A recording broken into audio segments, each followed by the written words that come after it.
Josh, front right here. Hey. We're used to seeing you every month, pretty much. So I guess how's it been, not having to prepare for like a quick turnaround and getting an actual full camp to prepare for the champion? And it feel good to have a full camp. You know what I mean? But I was kind of enjoying the break too, because I take 2 months off and things like that. So now I let my body recover for this hard camp. So I'm very happy with the camp. Well, I was gonna ask like how, I guess physically, how were you feeling after the back? Because we kept talking about how great that run was, but physically, how are you feeling after that? Physically, I feel strong, man. I think that my body needed that rest or something. You know what I mean? So now I feel great. There seems to be this narrative online that, win or lose, Josh Van is still kind of going to bring the heat. Like, it's going to be a potential fight of the night regardless. So I'm sure you want to win, but I guess how proud are you in the fact that in a short amount of time, people are already kind of marking you as, like, can't miss fights? Yeah, that's crazy, right? Because before the Royval fight, there was like, even if you lose, it's okay, right? So I don't planning on losing. You know what I mean? So I'm here to take that belt from one of the greatest in our division.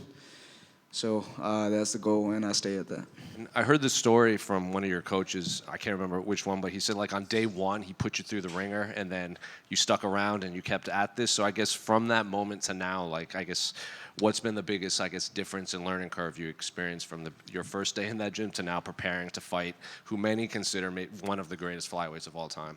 Yeah, my first day in the gym, man, I was just a little cocky as a kid, you know. That thing, I was one of the best fighter in the world, you know what I mean? Now, we got the techniques and all the skill down, and you know what I mean? Just fighting for something more important now.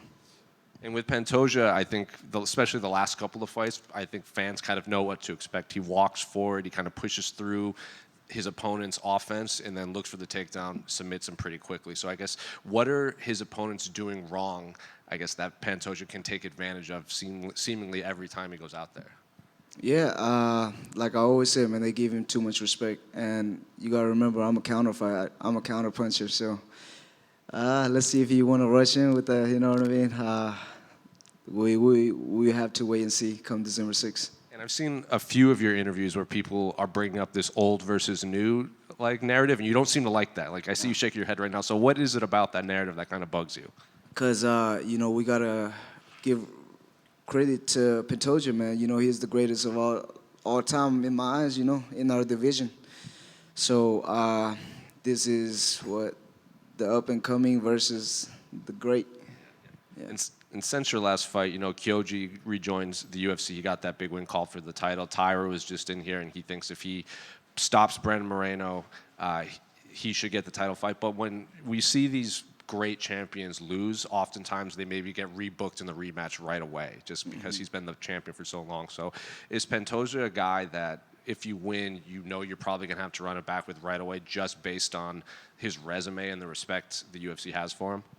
Yeah, after I beat Pantoja, that's the UFC to decide who I fight next and things like that. So I don't really worry about nothing else, you know what I mean? There's only one guy's in my mind, that's Pantoja.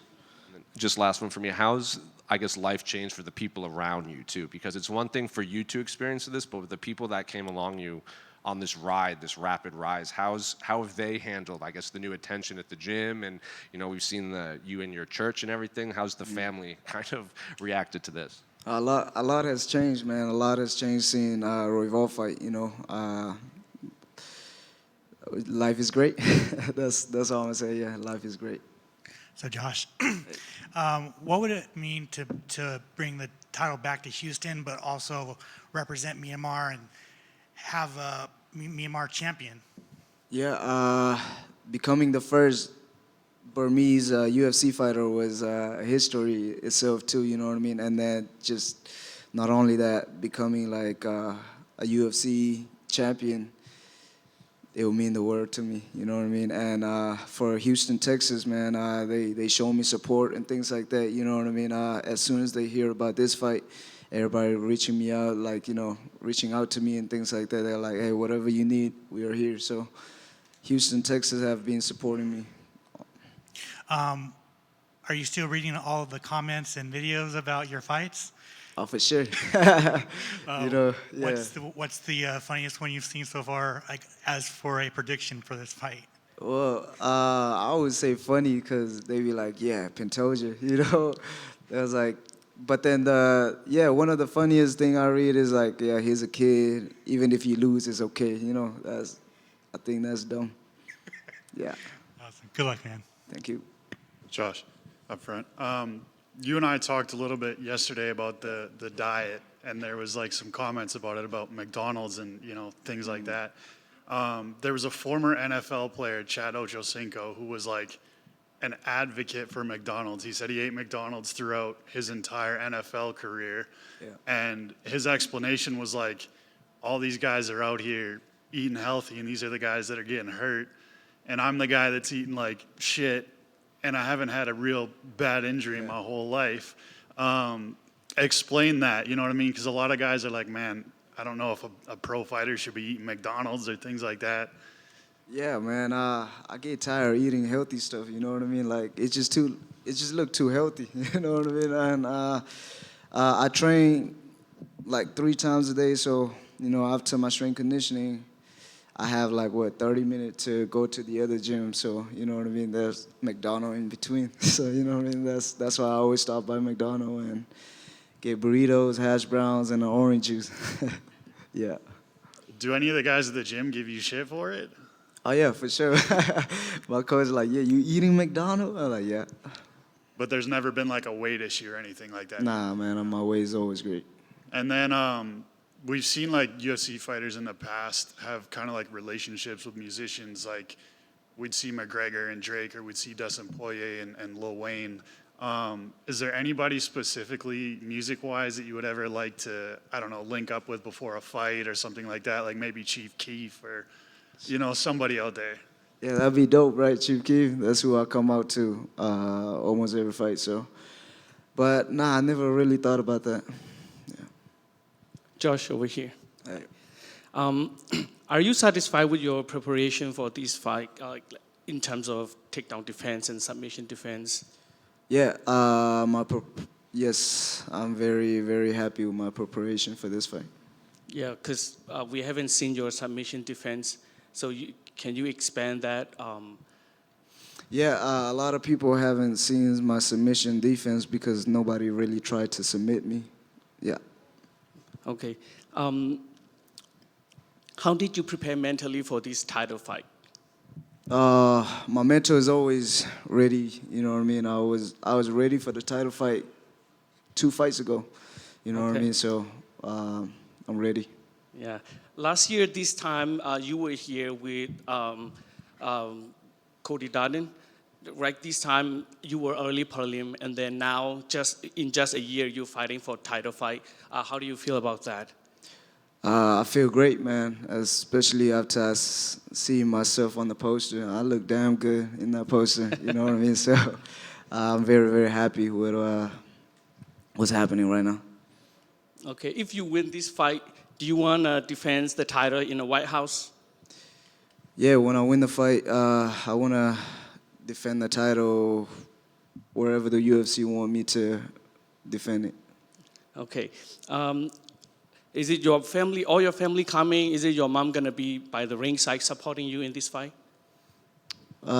Yes, my mom is always here, you know what I mean, supporting me every fight. So, yes. Okay, one last question.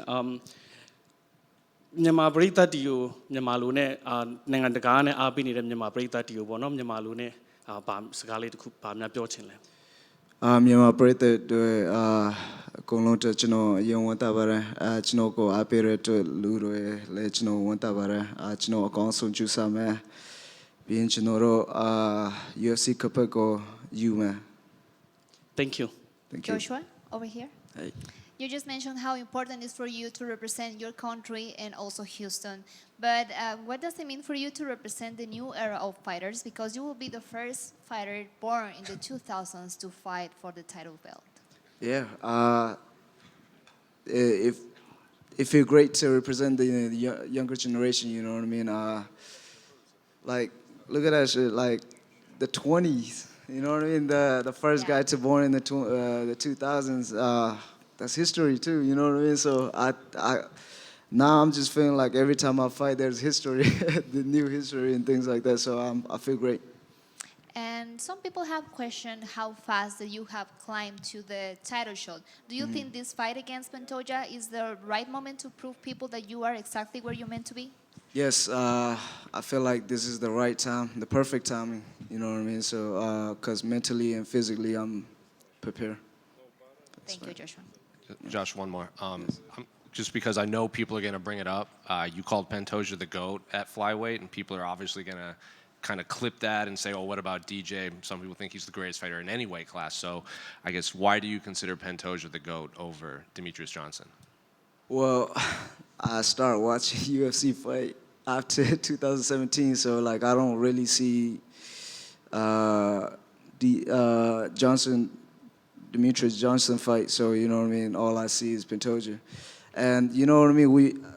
When he got the belt, that was when I made my debut and things like that. So, you know, I was kind of used to seeing him at the top. So, you know, that's why I say he's the greatest of all time. Thank you.